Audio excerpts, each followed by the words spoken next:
It was the kind of morning when the river wore a coat of fog so thick that the far bank simply did not exist, and it was on such a morning that Thomas Calloway walked to the courthouse steps in Miller's Bend, Missouri, with the last $5 he owned folded twice in his coat pocket. He had been cast out of his own life by a flood that took his family's bottomland farm, by a bank that took what the flood had spared, and by a town that had quietly decided a ruined man was no longer worth remembering. What little remained to him fit in one hand.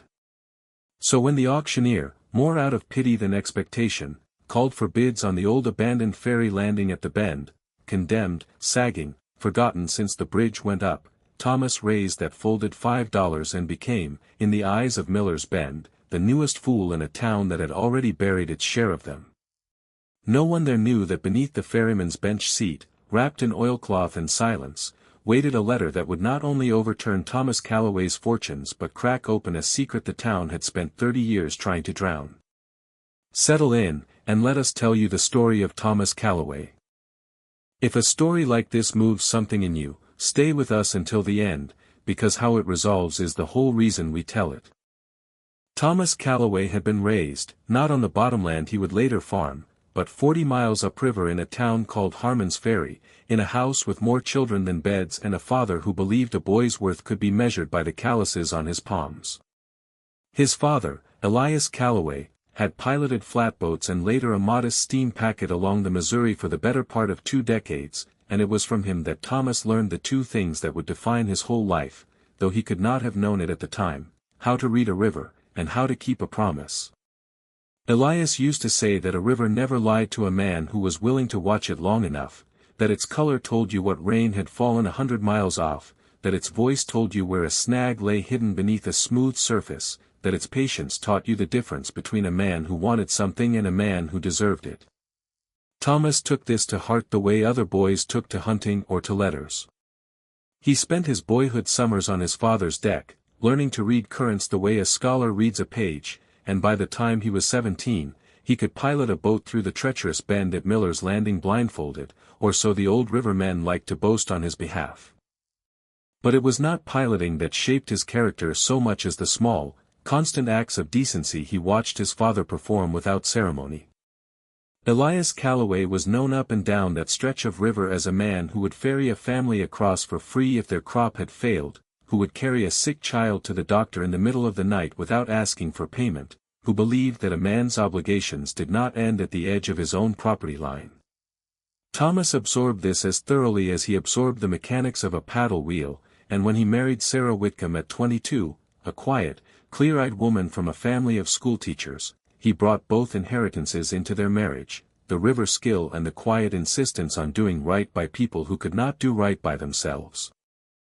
They settled not in Harmon's Ferry but 30 miles downstream, in the bottomland outside Miller's Bend, where good soil could be had cheap because it flooded more often than the timid cared to risk.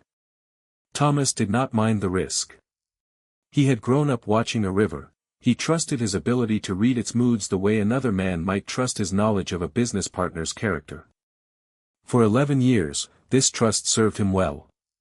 He and Sarah raised 2 children on that land, buried one infant daughter beneath a cottonwood at its northern edge, and built the kind of modest, hard-won prosperity that comes only to people willing to rise before the sun for over a decade without complaint. Thomas grew corn and a little tobacco, kept a handful of hogs, and on the side, when the ferry business at Miller's Bend needed an extra hand during high water, he piloted for old Ezra Whitlock, the town's ferryman, a stooped and taciturn man who had operated the crossing since before Thomas was born and who seemed to regard Thomas with a peculiar, watchful fondness that Thomas never fully understood, though he would come to understand it later, and understand it well. It was during these years that Thomas absorbed something else from Ezra Whitlock, a habit of quiet observation, a sense that the ferry dock, more than any courthouse or church in Miller's Bend, was where the town's true business got done, because a man crossing a river in a small boat with a stranger will often say things he would never say in daylight on solid ground. Thomas did not know then that Ezra Whitlock had been collecting such confessions, in a manner of speaking, for the better part of 3 decades, nor did he know that one of those confessions, the heaviest of them all, sat locked inside the old man's chest like a stone he could not put down. He knew only that Ezra Whitlock trusted him, in the particular and unspoken way that river men trust one another, and that this trust would outlive Ezra Whitlock himself by many years, waiting patiently under a wooden bench for the day Thomas Calloway would need it most. The flood that ended this quiet, industrious life came in the spring of Thomas's 33rd year, and it came the way the worst floods always come, not as a single dramatic surge but as a slow, grinding inevitability that gave a man just enough hope to keep gambling everything he had. The rains that season fell steadily for 11 days, first upriver in the Kansas country, then closer, until the Missouri swelled past every mark the old-timers used to measure danger. Thomas moved his family to his brother-in-law's place on higher ground early, a decision that likely saved their lives, but he stayed behind himself, along with 2 neighbors, trying to save what could be saved, moving hogs to high pens, sandbagging the smokehouse, praying over the corn that was only weeks from tasseling. He believed, the way every farmer on a floodplain must believe to keep planting there at all, that this flood would crest like the others had, that the river's patience he had learned to trust as a boy would hold. It did not hold. The levee upstream that had protected the bottomland for a generation gave way in the black hours before dawn, and the water that came through afterward moved not like a river rising but like a wall falling, and Thomas Calloway, standing on his own porch roof with a lantern in his hand, watched 11 years of his life become indistinguishable from the current. He survived because a neighbor's boat found him before the current did. His hogs did not survive. His corn did not survive. The house stood, barely, but the bank that held his mortgage did not care that the house stood, it cared that the collateral around the house, the fields, the outbuildings, the equipment, had been reduced to debris scattered across 3 counties, and within 4 months, in a proceeding that Thomas attended in a borrowed coat because his own had washed away with everything else, the bank foreclosed. What followed was the part of the story that Thomas found hardest to speak of in later years, even after everything changed, the slow, grinding humiliation of watching a town that had once nodded to him with respect begin to look past him instead. Sarah took the children to stay with her sister in Independence, a separation that both of them understood as temporary but that neither of them could put an end date to, because Thomas would not bring his family to share a life with no roof and no certainty. He took whatever labor he could find, loading freight at the landing, splitting rails for a farmer 2 townships over, once spending a bitter January cutting ice on a frozen slough for $1 a day, and he watched, with the particular clarity of a man who has lost everything, how quickly a community's memory of a person's worth erodes once that person can no longer be useful to it. Men who had once asked his opinion on river conditions now crossed the street rather than meet his eye, not out of cruelty exactly, but out of the awkward embarrassment that decent people feel around a misfortune they cannot fix and do not wish to be reminded of. By the time the county announced it would auction off the old, condemned ferry landing at Miller's Bend, useless now that the new iron bridge 2 miles upstream had rendered it obsolete, and unclaimed since Ezra Whitlock had died 2 winters prior with no heirs anyone could locate, Thomas Calloway had exactly $5 to his name, earned from 2 weeks of grueling work hauling stone for the bridge company that had, in its way, been the very reason the ferry no longer mattered to anyone. He told himself, standing in the crowd that morning with fog erasing the far shore, that buying the old dock was simply what a river man did when he could afford nothing else, that even a ruined landing was still land he could stand on, a shed he could sleep in, a place to be that was not another man's charity. He did not tell himself that some part of him remembered Ezra Whitlock's strange, watchful fondness, or that some quieter part of him wondered whether the old ferryman had left something behind besides rotting timber. He simply raised his hand when the auctioneer, embarrassed by the low stakes of the whole affair, asked if anyone would give $5 for the property, and when no one else bid, the gavel came down, and Thomas Calloway owned a crumbling dock, a leaning ferry shed, and a weathered wooden bench that had sat empty since its owner's funeral. He did not sleep in the shed that first night out of comfort, there was none to be had, with wind coming through gaps in the siding and the smell of river mud thick in every board, but out of something closer to necessity mixed with a stubborn, half-buried pride that refused to let him ask his brother-in-law for one more favor. He spent that first evening simply walking the small property in the fading light, running his hand along the dock pilings the way his father had taught him to check for rot, noting with the practiced eye of a riverman which timbers might still hold and which needed replacing before spring high water came through again. It was old habit more than plan. A man who has lost a working farm does not stop being a man who assesses structures for soundness, even structures worth nothing to anyone else. It was on the second morning, while he was clearing packrat nests and dead leaves from beneath the long bench where ferry passengers had once waited their turn to cross, that his hand found something that did not belong among the debris, a shape too regular, too deliberately placed, wedged into a hollow someone had carved into the underside of the seat itself and sealed with a thin board nailed crosswise, as if to keep it dry and keep it hidden at the same time.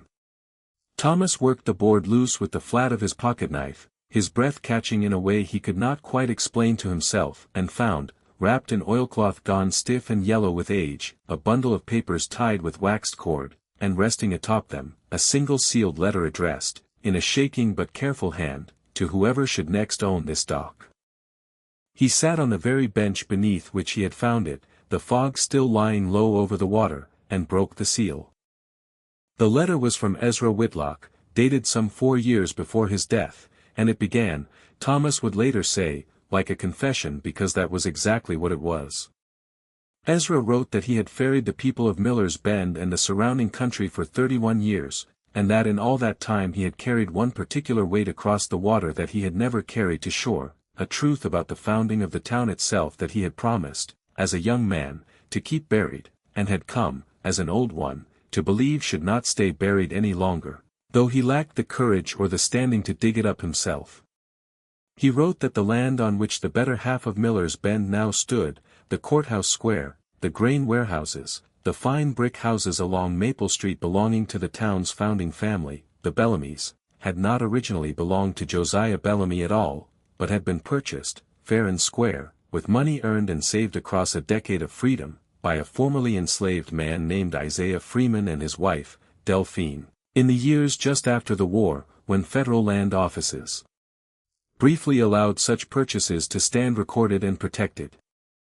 Ezra wrote that he had been a young ferryman then, barely 20, and that he had personally carried Isaiah Freeman across this very river the day Freeman filed his claim at the land office in the county seat, and that he remembered clearly the pride in the man's face, and the care with which he folded the deed into his coat before stepping back onto Ezra's boat for the ride home. But he wrote, too, that within 2 years, as Reconstruction's protections crumbled and men like Josiah Bellamy grew bolder in their determination to reclaim what they believed a war had wrongly taken from them, the Freeman family's deed had vanished from the county recorder's office, not lost, Ezra insisted, but stolen, replaced in the record book with a forged bill of sale bearing a signature Isaiah Freeman had never made, because Isaiah Freeman, like a great many freedmen of his generation, had never learned to write his name in ink at all, only to mark it, and the mark on the forged document was nothing like the mark Ezra had watched him make with his own eyes at the land office that day. The Freeman family was driven off within the year, under threats Ezra did not describe in detail but which he called, simply, unbearable, and they left Miller's Bend for parts unknown, and Josiah Bellamy's holdings, by strange coincidence, doubled almost overnight. Ezra confessed that he had said nothing, then or for 30 years afterward, because he had been young, because the Bellamys controlled the county, because he had a ferry license that depended on the goodwill of powerful men, and because, in the plain words he used, he had been afraid, and fear, once it takes root in a man, is a slow poison that a lifetime is sometimes not long enough to purge. But he had not been idle in his silence. He had kept, hidden across the years in whatever places seemed safest, the original recorder's ledger page that someone had torn out and discarded rather than destroyed, retrieved, he confessed, from a burned barrel behind the courthouse by his own trembling hands one night in 1869, along with 2 other men's sworn but unsigned statements recalling the true sale, and a rough hand-drawn map, made from memory, of where Isaiah Freeman's people were last known to have resettled, a river town far south, called Boone's Landing. He had hidden these papers, he wrote, because he could not bring himself to destroy the truth even when he lacked the courage to speak it, and he had chosen, at the end of his life, to leave them not with the town, which he no longer trusted, and not with the Bellamys, whom he trusted less, but hidden inside the one place he was certain would eventually pass into honest hands, the ferry dock itself, a place built on the principle of carrying people fairly from one shore to the other, entrusted to whatever stranger might one day need it enough to look beneath its bench. Thomas read the letter twice through, and then a third time, there on the very seat beneath which it had waited, and felt something shift inside him that he would later describe as less like discovery and more like recognition, as though some part of him had always sensed that Ezra Whitlock's quiet fondness for him had carried the weight of an unspoken hope. He was, after all, a man who had just lost everything to forces lost. He spent the following weeks doing what his father had taught him a riverman does best, watching carefully before acting, gathering what facts he could without revealing his hand too soon. He rode to the county seat and, under the pretense of researching his own foreclosed property, examined the recorder's ledger from the years Ezra described, and found exactly what the letter had promised, a page whose stub remained bound into the book but whose leaf had been. He wrote, carefully and without revealing his purpose, to the postmaster of Boone's Landing, describing the Freeman family and asking whether any descendants might still reside in that vicinity, and while he waited the agonizing weeks for a reply to travel south and a response to travel back, he began, almost without deciding to, repairing the dock itself, not because he expected to run a ferry again, the bridge having made that unnecessary, but because working with his hands on something solid kept him from the kind of waiting that curdles into fear. It was during this repair work that word of the letter, or at least a distorted rumor of it, began to slip through Miller's Bend, as such things always do in small towns, carried perhaps by the county clerk's idle mention to his wife, or by Thomas's own careful but not perfectly careful inquiries, until it reached, inevitably, the ears of Silas Bellamy, Josiah's grandson, who now sat as the town's most prominent banker and held, among his many holdings, the very mortgage note that had foreclosed on Thomas's farm. Silas Bellamy came to the ferry dock himself on a gray afternoon in early autumn, dressed in the fine wool coat that Thomas had once seen him wear to church, and he did not raise his voice, because men like Silas Bellamy rarely needed to. He spoke instead in the low, reasonable tone of a man accustomed to being obeyed, observing that old rumors about old land had a way of causing trouble for everyone involved, that a man in Thomas's position, penniless, sleeping in a shack, with debt still owed and a family still separated from him, could ill afford to make enemies of the one family in the county with the resources to make his life considerably easier or considerably harder, and that perhaps, if certain papers happened to exist, and happened to find their way quietly into the fire, the Bellamy family might see fit to forgive the remaining balance on the old Calloway farm debt, and even to help Thomas find honest work befitting a man of his skills. It was, Thomas understood clearly, both a bribe and a threat wearing the same coat, and he understood, too, standing on the dock his father had never lived to see him own, that Silas Bellamy would not have come himself, would not have lowered himself to visit a ruined man in a ferry shack, unless the papers Thomas held were genuinely capable of unmaking everything the Bellamy name had been built upon.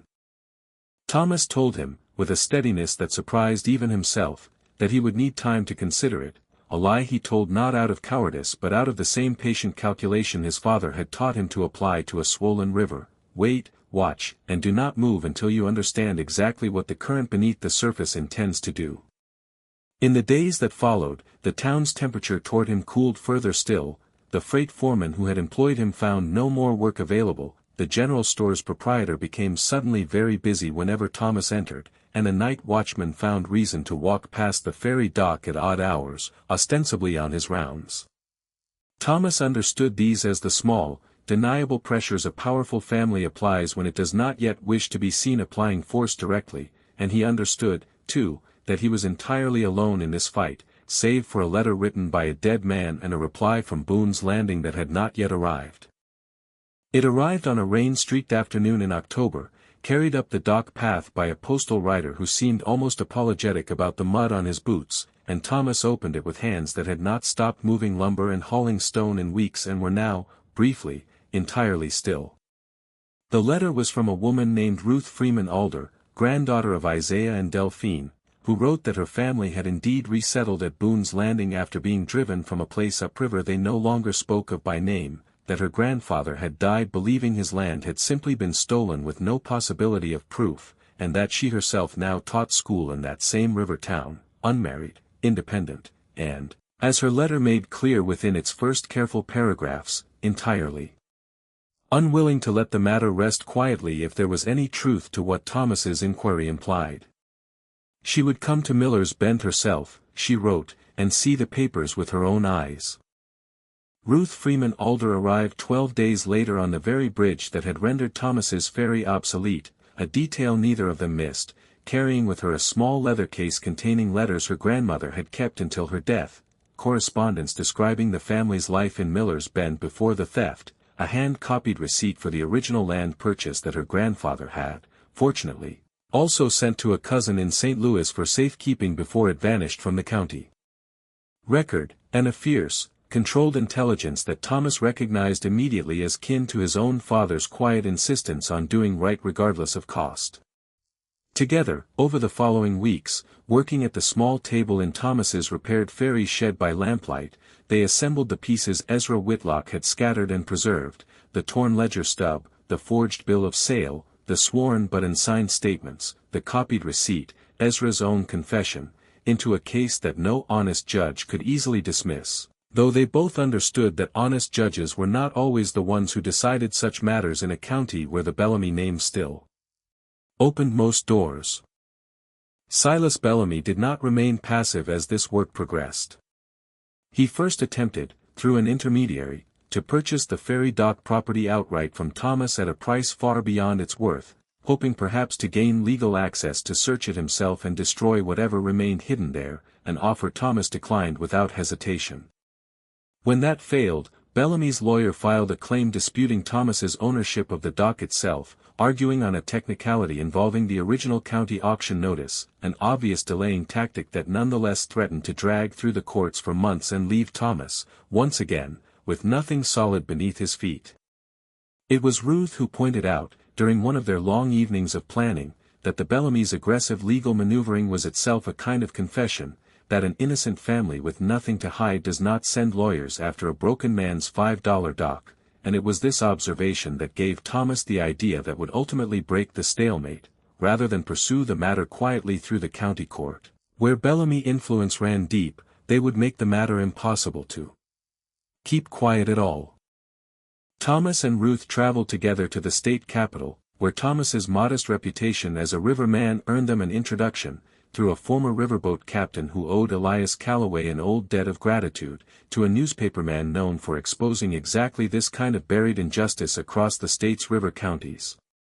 The story that ran some weeks later, headlined with the plain, damning facts of a stolen homestead, a forged deed, and a dying ferryman's hidden confession, could not be dismissed as small-town rumor once it appeared in print beyond Miller's Bend's borders. And it arrived on desks and breakfast tables in the state capitol at precisely the moment Silas Bellamy was attempting to secure financing from an outside bank for a new grain exchange, financing that depended entirely on his family's